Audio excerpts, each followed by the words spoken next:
விளையாடும் பிள்ளைக்கு தேவை ஒரு பொம்மையோ அல்லது தேவை ஒரு துணையோ, இரண்டும் இருந்தால் கொண்டாடி மகிழும்.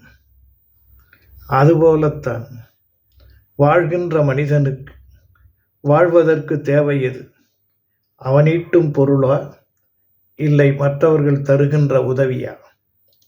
இந்த இவைகளை தேடுகின்ற பொழுது குழந்தையின் சந்தோஷம் பெரியவனானால் நமக்கு கிடைக்கிறதா?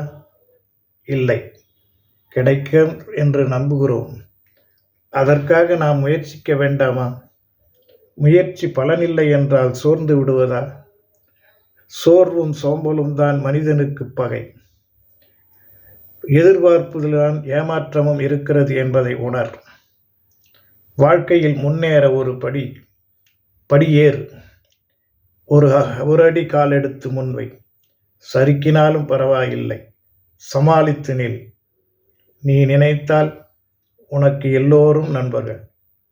நீ செய்கின்ற செயலால் உன்னை எல்லோரும் பகைவனாகவோ ஏமாற்றுக்காரனாகவோ பார்க்கக்கூடும். ஆகவே நமது செயல்தான் நம்மை உயர்த்தும். அமைதி தேவை, ஆடம்பரம் தேவையில்லை. ஆனால் முயற்சி தேவை.